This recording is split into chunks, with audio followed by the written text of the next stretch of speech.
پڑی. مجھے کئی لوگوں نے پوچھا اجمیر شریف ہوئے ہیں, کئیوں نے کہا سرن شریف چلیں جمعرات کو,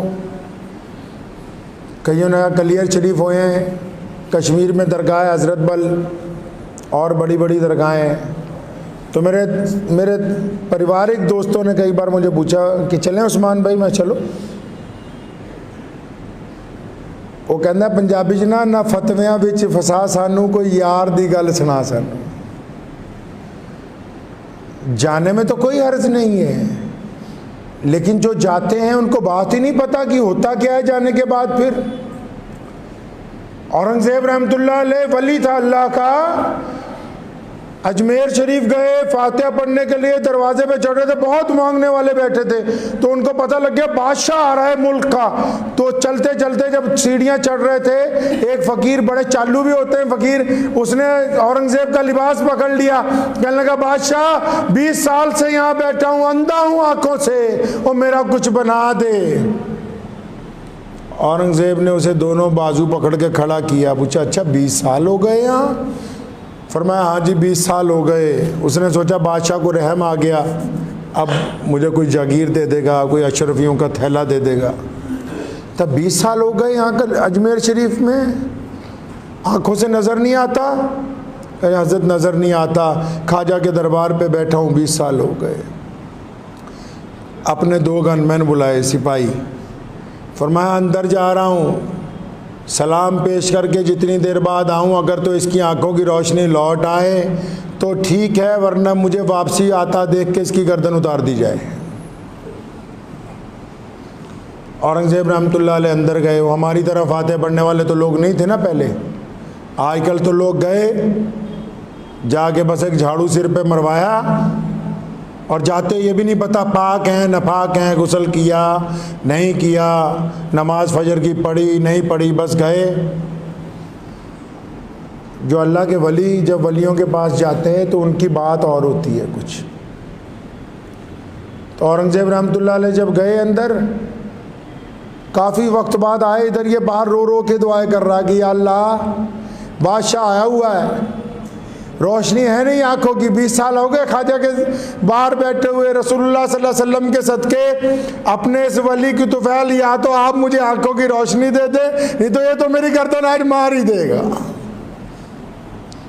آپ پڑھیں فتاوی عالمگیری کو, لکھا ہے کہ اورنگزیب جب باہر آیا, آنے سے پہلے اس کے سارے طبق روشن ہو گئے, اللہ نے دعا بھی سن لی اور اس کو نظر بھی آنے لگا. جناب اورنگزیب نے اس کے کندھے پہ ہاتھ رکھ کے کہا تھا کہ اللہ جو آتے ہیں ان کی نیتیں خود خراب ہوتی ہیں, اور الزام اللہ اور اس کے ولیوں پر دیتے ہو کہ ہماری دعا قبول نہیں ہوئی.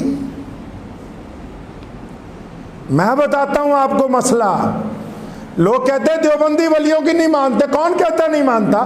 میں مجددی ہوں, قادری ہوں, مولانا شاہ عبد القادر لدھیانوی رحمۃ اللہ علیہ کی 7ویں نسل میں ہوں. ہمارا سلسلہ نقشبندیہ قادریہ مرزا طاہر جانا رحمۃ اللہ علیہ سے لے کے اور مجدد الفسانی تک, پھر مجدد الفسانی سے شاہ ولی اللہ محدث دہلوی تک, اور پھر شاہ ولی اللہ محدث دہلوی تھے سیدنا ابو بکر صدیق تک پہنچتا ہے. سنو مسئلہ, اگر کوئی بندہ کسی ولی کے مزار پر گیا, اگر کسی نے خواجہ معید الدین چشتی کے مزار کی زیارت کی ہے, اگر کسی نے امام ربانی مجدد الفسانی کی مزار پہ اوپر فاتح پڑھی ہے, اور فاتح پڑھنے کے بعد بھی بے نمازی ہے, تو پہلے وہ صرف اللہ کا مجرم تھا, پہلے وہ صرف رسول اللہ کا مجرم تھا, اب وہ قیامت والے دن خواجہ اجمیری کا بھی مجرم ہوگا.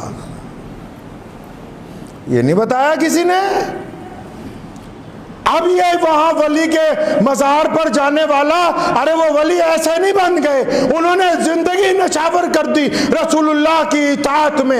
اب اگر اجمیر جانے والا, سرند جانے والا, حضرت بل جانے والا اپنے ولی کے روضے پر ہو کے اور اس کے آگے فاتحہ درود پڑھ کے اور وہاں پر صلاۃ و سلام پڑھنے کے بعد اللہ سے بے وفائی کرتا ہے, اور پھر اس کو مؤذن کی اذان نہیں سنتی, اور پھر اس کو رسول اللہ کا حکم نہیں رہتا, تو پہلے صرف اللہ اور رسول اللہ کا مجرم تھا, اب قیامت والے دن اللہ کے ولیوں کا بھی مجرم ہوگا. وہ بھی ساتھ میں پکڑ کے کہیں گے یا اللہ اے بندہ نہیں چھڈنا, انہیں ساڈے نال بھی دھوکا کیتا ہے. ایدا ہی تھوڑی گڈی چل دی ہے, وہ اللہ دے یار ہے. بات پلے پڑ گئی نہیں، چلو اٹھاؤ گاڑی سرہند چلے. میں تو کہتا ہوں روز جائیے، لیکن کرینہ بدل کے آئیے زندگی کا. اس لیے اپنے دل کے اندر اس بات کو ٹھان لیں کہ ہم نے رسول اللہ کی اطاعت کرنی ہے. ولیوں کا احترام ان کی باتوں کو مان کر ہوتا ہے. یہی تو بیت اللہ کی عظمت ہے، رسول اللہ صلی اللہ علیہ وسلم کی شان ہے. کہ دیکھ لو، آپ 20 دفعہ اجمیر جاتے ہو، جیسے جاتے ہو ویسے ہی آتے ہو.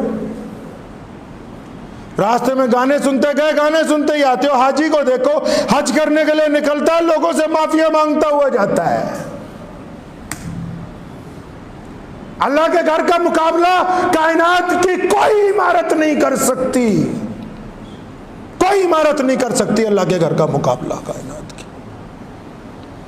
اللہ کے گھر کی طرف جب بندہ جاتا ہے معافیاں مانگتا جاتا ہے، اور جب آتا ہے تو واپس گردن کا سریا نکال کے آتا ہے. پھر ساری زندگی لوگوں کے ساتھ محبت ہی بانٹتا گزار دیتا ہے. دعا کیجئے اللہ تعالیٰ مجھے بھی اور آپ سب کو بھی ان باتوں پہ عمل کی توفیق عطا فرمائے. وآخر دعوانا ان الحمدللہ رب العالمین.